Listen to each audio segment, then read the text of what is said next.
Assalamualaikum warahmatullahi wabarakatuh. Perkenalkan, nama saya Muzakir Ramdan. Saya adalah salah satu pengurus di Pondok Pesantren Miftahul Huda, yang dimana pada tahun ini akan mencoba untuk mengusulkan program inkubasi pesantren tahun 2025. Pertama, saya akan menyampaikan sejarah pesantren Miftahul Huda yang saya tinggali sekarang ini. Pesantren Miftahul Huda yang saya tinggali sekarang ini berlokasi di daerah Sukabumi, yang dimana didirikannya pada tahun 1982 oleh almarhum Kiai Haji Adi Hasan Ridwanullah, yang menjadi cabang dari pesantren Miftahul Huda Manonjaya. Nah, seiring dengan berkembangnya waktu, banyak peminat dari zaman dulu sampai sekarang yang belajar tentang ilmu agama ke pesantren ini, karena sudah mengeluarkan banyak alumni yang dibutuhkan oleh masyarakat. Dan alhamdulillah sampai saat ini Pondok Pesantren Miftahul Huda terus eksis di hadapan masyarakat. Nah, sampai saat ini pesantren Miftahul Huda banyak mengembangkan semua program-programnya, baik program pendidikan maupun program usahanya. Dan di program pendidikan ada beberapa unit sekolah atau unit pendidikan yang ada di bawah Pondok Pesantren Miftahul Huda. Yang pertama ada SMK, yang kedua ada sekolah TK, yang ketiga ada sekolah LPK, baik TK, TKK, TPK, TKA, ada Majlis Taklim, dan ada paket B plus yang berada di bawah PKBM Yasmida. Selain itu, kondisi santri dan jumlah santri saat ini kurang lebih ada 100 lebih untuk santri, dan gurunya ada 14 orang. Untuk tahun ini alhamdulillah selalu dikembangkan baik dalam sarana prasarana. Pondok pesantren telah memiliki perpustakaan, lab komputer, terus peternakan, ada minimarket, ada masjid, ada fasilitas olahraga, meskipun tidak maksimal, tapi insya Allah semua fasilitas yang sudah disediakan pesantren bisa membantu anak santri untuk menumbuh kembangkan minat dan bakatnya.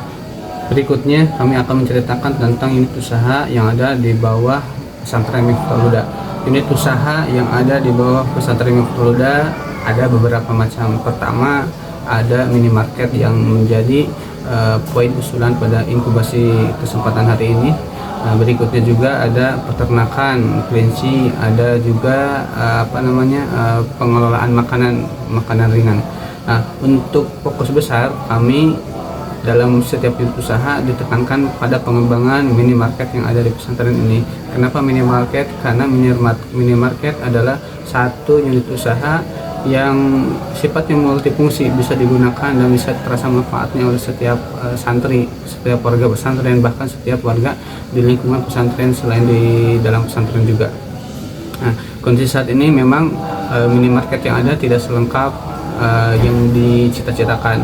Untuk saat ini kelengkapan hanya bisa melengkapi kebutuhan pribadi santri, kebutuhan kesehariannya, tidak bisa memenuhi kebutuhan rumah tangga secara umum. Kedepannya cita-cita kami, harapan kami ingin mewujudkan minimarket yang bisa memenuhi dan menjadi sumber pemenuhan kebutuhan untuk warga masyarakat, khususnya yang ada di lingkungan pondok pesantren, umumnya yang ada di wilayah Kebun Pedas. Harapan kedepannya lagi ingin membuka seluas mungkin cabang-cabang yang bisa mengandalkan atau bisa dijadikan kerjasama bagi masyarakat setempat, baik itu dalam pensubsidian makanan ataupun dalam kita menyuplai makanan untuk dijual kembali kepada mereka. Dalam pengembangannya pun kami tidak terlepas harapan ke depan dalam planning kami akan full menggunakan digitalisasi, itu baik dalam pengkasirannya ataupun dalam transaksinya. Bahkan kami insya Allah kedepannya sudah merancang untuk membuka pemasaran secara online, baik itu melalui marketplace seperti Shopee, Lazada, dan sebagainya. Bahkan para santri pun meskipun sifatnya baru pribadi untuk saat ini sudah memulai ada beberapa produk-produk pesantren yang diiklankan melalui akun TikTok para santri. Dengan pengajuan program ini kami begitu sangat berharap pihak Kemenag bisa menjadi bagian yang mendukung program usaha di pesantren kami, yang insya Allah keterlibatannya akan berdampak positif bagi santri, bagi warga pesantren, terkhusus untuk warga masyarakat di sekitar pondok pesantren. Harapan kami mudah-mudahan kami bisa lolos dalam program ini. Sekian dari saya, wassalamualaikum warahmatullahi wabarakatuh.